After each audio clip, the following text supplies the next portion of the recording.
Il a de l'or dans ses poings. Brian Lang, jeune licencié au Crystal Boxing de Baccarat en Meurthe-et-Moselle, a rapporté à son club un titre de champion d'Europe de kickboxing. Le boxeur, qui collectionne déjà les titres, envisage sereinement son avenir. Julien Lanchasse avec Ludovic Jacques.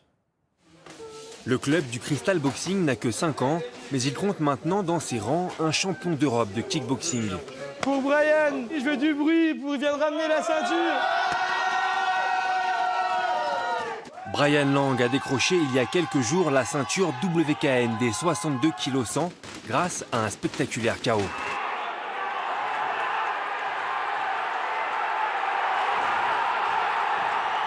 Rien que d'en parler, j'ai les frissons, j'ai le sourire aux lèvres. À la maison, voilà, c'est encore plus beau.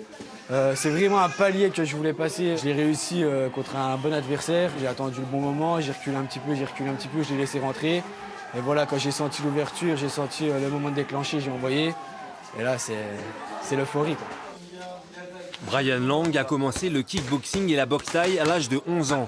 Il a aujourd'hui 25 ans et compte 54 combats pour 44 victoires, dont 19 par KO. Son entraîneur, Vincent Marinetto, est celui qui a su exploiter tout le potentiel du jeune boxeur.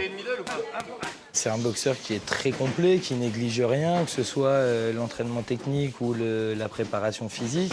Il laisse vraiment rien au hasard, il est perfectionniste, il va plutôt faire plus que pas assez. Je pense qu'aujourd'hui, il est vraiment au top de sa forme. Pour moi, c'est un des meilleurs Français dans la catégorie. On attend juste de pouvoir rencontrer le top niveau français et international. Chez Brian, la précieuse ceinture a droit à une place de choix parmi tous les trophées. L'impressionnante collection comprend 10 titres de champion de France, 2 en amateur, 5 en semi-pro et 2 chez les professionnels. Et avec maintenant le sacre européen, Brian Lang ne compte pas s'arrêter là.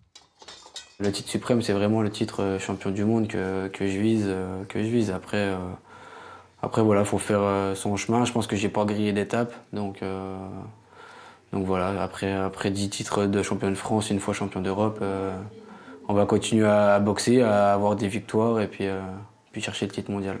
Coucou, ah, c'est bon. Brian est un tout jeune papa. Ça n'a donc pas été évident de gérer cette période marquée par le manque de sommeil, alors que l'on prépare un rendez-vous aussi important qu'un championnat d'Europe. Manon, la compagne de Brian, a été une précieuse alliée. Partager la vie d'un boxeur n'est pourtant pas simple tous les jours. C'est vrai que le régime, des fois, c'est un peu compliqué, oui. Parce que du coup, des fois, on est invité chez les gens et puis du coup, on ne peut pas y aller parce qu'il est au régime, il ne peut pas manger ça, ça, ça. Même moi, du coup, j'ose pas trop manger devant lui parce que voilà, je vais quand même prendre un plat de pâte à la carbonara alors que lui, il va manger une salade. Enfin, voilà, donc ouais, c'est compliqué. Bastien, oui. Mathis. Oui. Pour pouvoir s'entraîner à 100%, Brian a opté pour un travail à mi-temps. Il est surveillant au collège de Baccarat. Une leçon à réviser.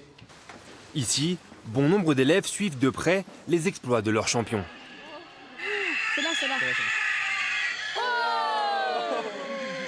Ils m'en parlent souvent, ils me demandent souvent les résultats. Pour ceux qui n'ont pas mon Facebook, enfin la plupart essayent de m'ajouter sur les réseaux sociaux d'ailleurs, mais bon après on peut pas les accepter. Après voilà, on en parle, on en discute pendant les récrés, pendant les interclasses, à la cantine, on en discute un peu partout. Et puis non, ils sont quand même intéressés. La boxe, c'est quand même un métier un sport qui plaît quand même relativement aux jeunes. Non, je pense qu'ils sont contents, ils sont fiers, je sais pas, mais ils sont contents, quoi. Prochain combat pour Brian le 8 février à Vendeuvre-les-Nancy. Il pourra assurément compter sur ses supporters de plus en plus nombreux.